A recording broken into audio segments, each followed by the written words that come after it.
Mahkamah Kehormatan DPR RI menyelenggarakan seminar nasional dengan tema Momentum Penataan Sistem Peradilan Etika Berbangsa dan Bernegara berdasarkan Pancasila dan Undang-Undang Dasar Negara Republik Indonesia 1945.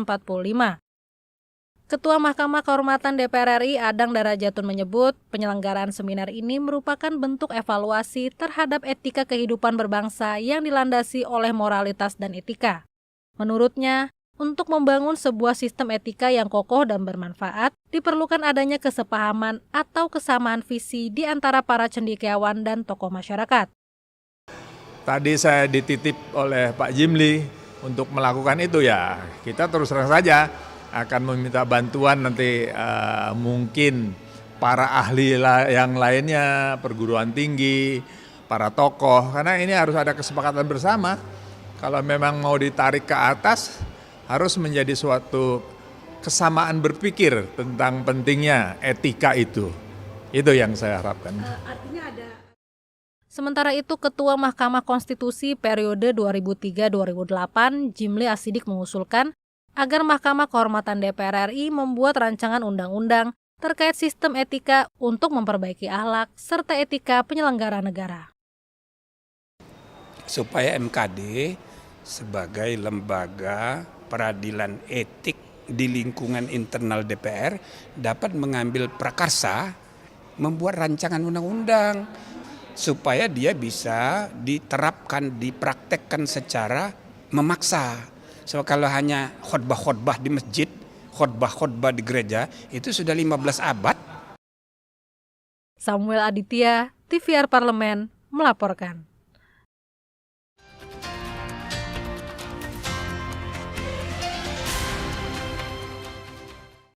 Assalamualaikum warahmatullahi wabarakatuh. Halo teman-teman semua, perkenalkan nama saya Sherly Dwi Novidiana dari kelas 1 MD. Teman-teman, pernahkah teman-teman berpikir bahwa bangsa yang besar tidak hanya dibangun oleh ekonomi dan teknologi, tetapi juga dibangun oleh etika dan moral politik yang kokoh? Jadi, tujuan saya membuat video ini untuk menjelaskan betapa pentingnya etika dalam kehidupan berbangsa serta bagaimana moral politik membentuk arah pembangunan. Sebelum itu, teman-teman tahu nggak sih apa itu etika? Jadi, etika adalah norma atau aturan dalam kehidupan yang berfungsi sebagai panduan untuk berperilaku dalam bermasyarakat bagi seseorang yang terkait dengan sifat baik dan buruk. Menurut Dr. Haji Burhanuddin Salam yang dikenal karena pendapatnya tentang etika, etika adalah ilmu filsafat di mana berbicara tentang nilai dan moral serta norma yang dapat menentukan perilaku dalam kehidupan seseorang.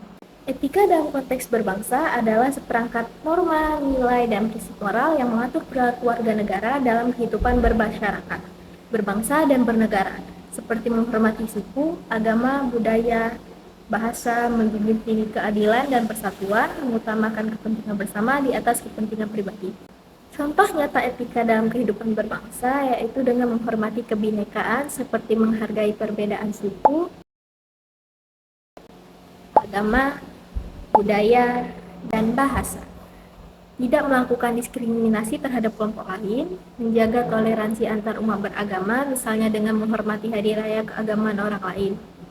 Yang kedua, ada tanggung jawab terhadap negara, seperti membayar pajak tepat waktu sebagai bentuk kontribusi pada pembangunan, mematuhi hukum dan peraturan yang berlaku, serta tidak melakukan tindakan merugikan negara seperti korupsi atau penyalahgunaan jabatan.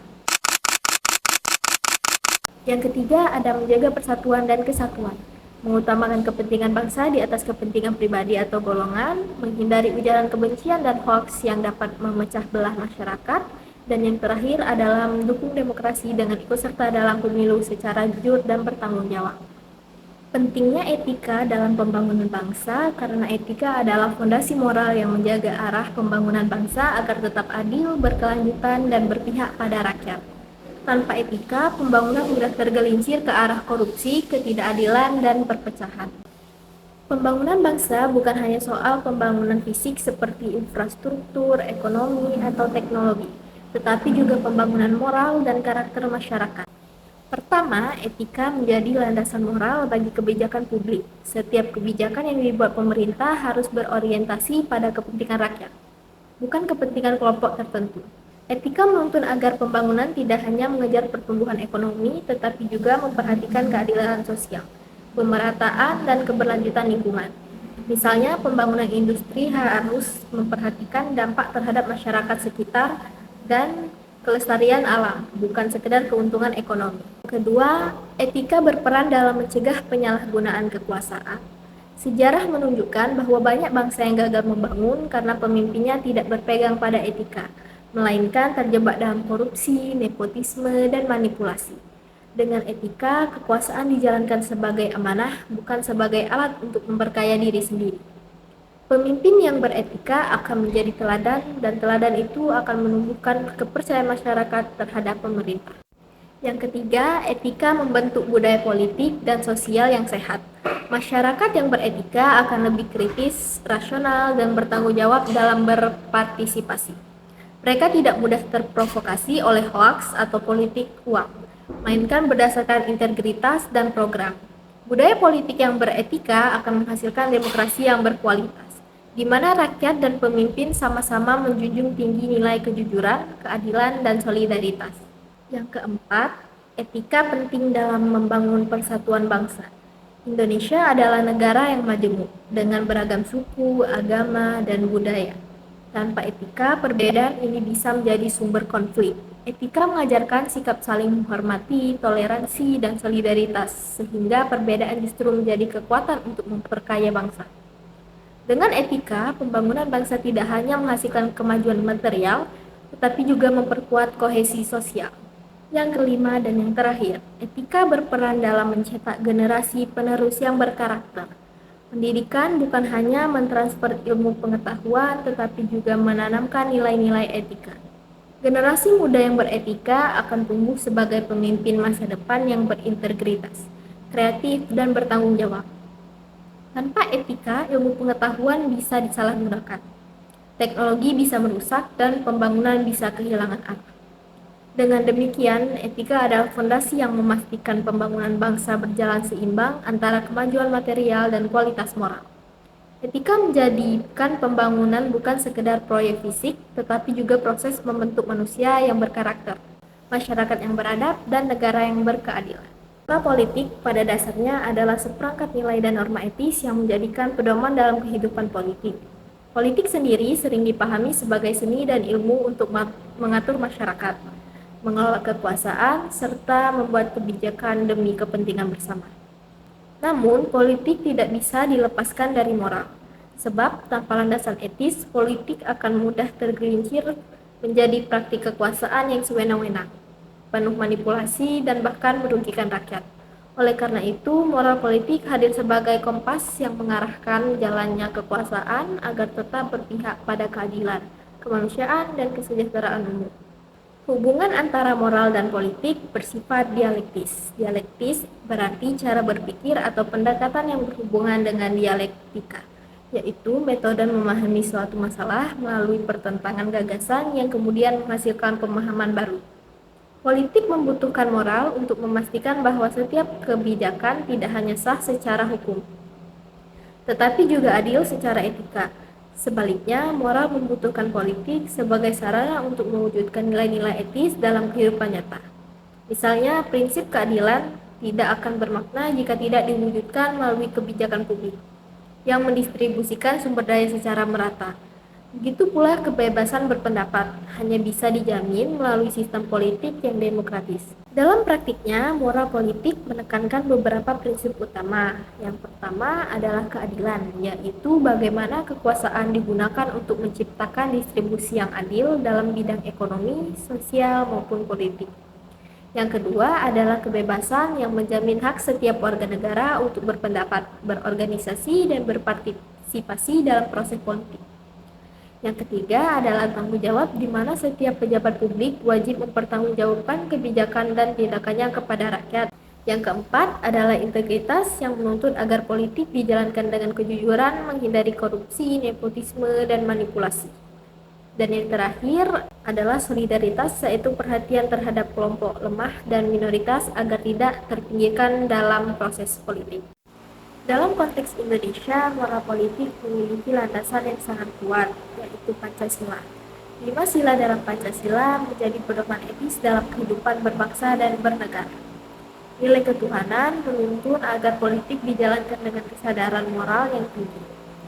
Nilai kemanusiaan menekankan penghormatan terhadap martabat manusia. Nilai persatuan menjaga integritas bangsa. Nilai kerakyatan menekankan musyawarah dan demokrasi. Sedangkan nilai keadilan sosial menuntut distribusi yang adil bagi seluruh rakyat. Namun, moral politik juga menghadapi berbagai tantangan. Korupsi dan nepotisme masih menjadi masalah besar yang mengikis kepercayaan publik terhadap politik. Politik uang dan populisme seringkali menggeser nilai moral demi kepentingan sesaat. Globalisasi membawa pengaruh nilai-nilai baru yang kadang tidak sejalan dengan budaya lokal, sehingga menuntut penyesuaian. Selain itu, perkembangan media sosial menjadikan politik semakin terbuka, tetapi juga rentan terhadap hoaks, ujaran kebencian, dan polarisasi. Semua ini menunjukkan bahwa moral politik bukanlah sesuatu yang statis, melainkan harus terus diperjuangkan dan diperbarui sesuai dengan dinamika zaman. Membangun moral politik berarti menanamkan nilai-nilai etika dalam setiap aspek kehidupan politik, baik pada level individu, institusi, maupun masyarakat. Strategi ini tidak bisa dilakukan secara instan, melainkan melalui proses panjang yang melibatkan pendidikan, budaya, sistem hukum, dan keteladanan pemimpin. Untuk mewujudkannya diperlukan strategi yang menyeluruh dan berkesinambungan. Pertama, pendidikan politik berbasis etika. Pendidikan politik harus menanamkan kesadaran bahwa politik adalah sarana untuk melayani rakyat.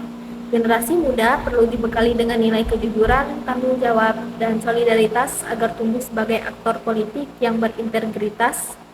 Pendidikan ini bisa dilakukan melalui kurikulum sekolah, kegiatan kampus, maupun sosialisasi masyarakat. Yang kedua, penguatan budaya politik yang sehat. Budaya politik masyarakat sering dipengaruhi oleh praktik negatif seperti politik uang atau fanatisme buta.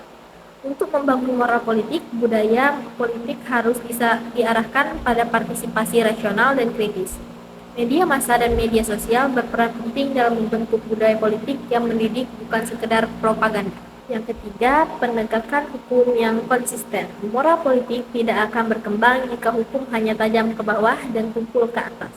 Penegakan hukum yang adil terhadap pelanggaran politik seperti korupsi atau penyalahgunaan kekuasaan akan menumbuhkan kepercayaan masyarakat. Konsistensi hukum menjadi bukti nyata bahwa kekuasaan adalah amanat. Yang keempat, keteladanan pemimpin. Pemimpin adalah cermin moral politik. Integritas, kejujuran, dan keberpihakan pada rakyat akan menjadi teladan yang diikuti oleh masyarakat. Sebaliknya, pemimpin yang terjerat korupsi akan meruntuhkan moral politik. Karena itu, pembangunan moral politik harus dimulai dari pembangunan berjalan adil dan berorientasi pada rakyat. Mari kita mulai dari diri sendiri untuk jujur, adil, dan bertanggung jawab.